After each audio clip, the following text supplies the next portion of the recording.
الصوم لی وانا اجزا بہ، اور ایک حدیث میں اجزی بھی پڑھا گیا، یعنی روزہ میرے لیے ہے اور میں ہی اس کی جزا ہوں، میں ہی اس کی جزا ہوں۔ مطلب یہ ہے کہ دوسرے اعمال کی جزا میں جنت ہے، محلات ہے، الگ الگ ثواب ہے، لیکن روزے کے متعلق مولا نے فرمایا میں خود ہی اس کی جزا ہوں۔ تجھ سے تجھی کو مانگ کر مانگ لی ساری کائنات، جس کا خدا ہو گیا اس کی ساری کائنات۔ میرے عزیزوں، اللہ تبارک و تعالیٰ اگر کسی بندے کا ہے تو پھر اس کے کیا کہنے۔ اچھا، ایک اور اس میں حکمت یہ ہے، روزہ جو رکھا جاتا ہے یہ بندے اور اللہ کے بیچ کا راز ہے، دوسرے کسی کو پتہ نہیں۔ میرا روزہ آپ کو نہیں معلوم، آپ کا روزہ مجھے نہیں معلوم۔ چہرہ دیکھ کر کے کچھ بھی کہا جا سکتا ہے، ہاں چہرہ دیکھ کر کسی کا روزہ پتہ چلے گا۔ آپ کل سحری کر کے نیت کر کے روزے سے آئے ہیں، کسی کی پیشانی پہ تو لکھا نہیں ہے کہ یہ روزے دار ہے، آپ نے کہا ہم نے مان لیا، لیکن حقیقت کیا ہے یہ تم جانو گے، اللہ ہی جانے۔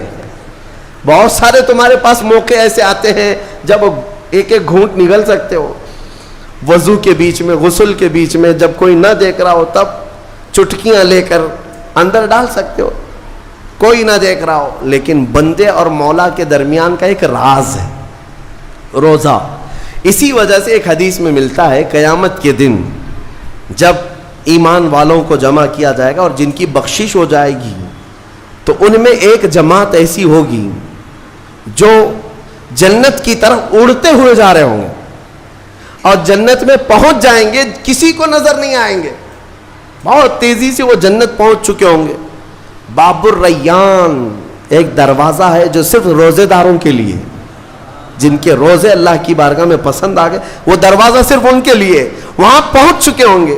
بہت سارے اہل اللہ، بڑے بڑے مقامات والے وہاں موجود ہوں گے، پوچھیں گے تم کہاں سے آئے، کون سے راستے سے آئے؟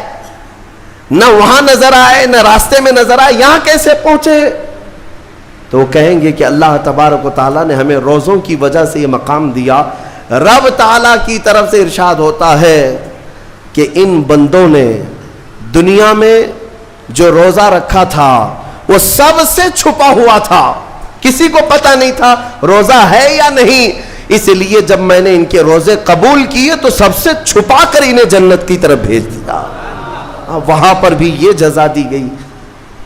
میرے عزیزوں، فضیلتیں بہت ساری ہیں، سب کو پتہ ہے، لیکن میں جو کہہ رہا ہوں وہ یہ ہے کہ اگر اپنے نفس کو کنٹرول میں لانا ہو تو یہ روزے شرط ہیں۔ ایک صحابی حضور کی بارگاہ میں آئے، جوان تھے، کہا کہ یا رسول اللہ صلی اللہ علیہ وسلم، جوان ہو چکا ہوں، شادی کی عمر ہے، لیکن شادی کرنے کی طاقت نہیں، مال نہیں، اسباب نہیں، کیا کروں؟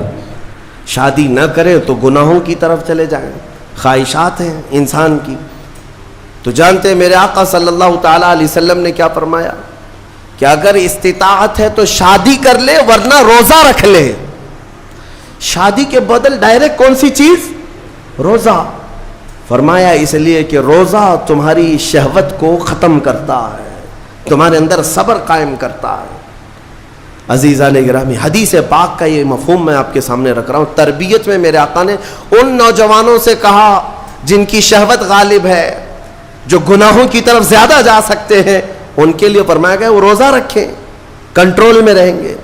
صرف رمضان کا ہی نہیں، سال میں اور بھی دنوں میں روزہ رکھو تاکہ تمہارا نفس قابو میں رہے، کنٹرول میں رہے۔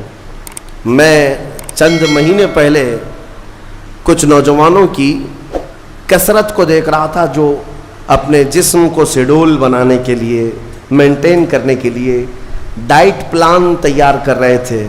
تو اس میں ایک بہت ہی بڑے ڈاکٹر ہیں جنہوں نے ڈائٹ پلان دیا، تو اس میں انہوں نے مینشن کیا کہ ہفتے میں ایک دن بھوکا رہنا چاہیے، صبح سے شام تک۔ وہ نان مسلم ہے۔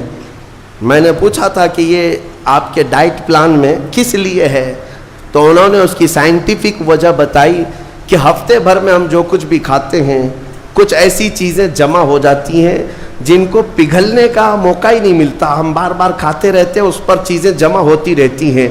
ایک دن ہفتے میں اگر اپنے پیٹ کو خالی چھوڑ دیا جائے تو فاسد مادے گل کر کے باہر نکل جائیں گے اور صحت ہمیشہ صحیح رہے گی۔ یہ دنیا کہہ رہی ہے۔ میرا مولا بغیر حکمت کے کوئی چیز تم پر فرض نہیں فرماتا. جس نے ہمارے جسموں کو بنایا، جس نے ہماری روح کو بنایا، وہی زیادہ بہتر جانتا ہے کہ ہمارے حق میں کیا چیز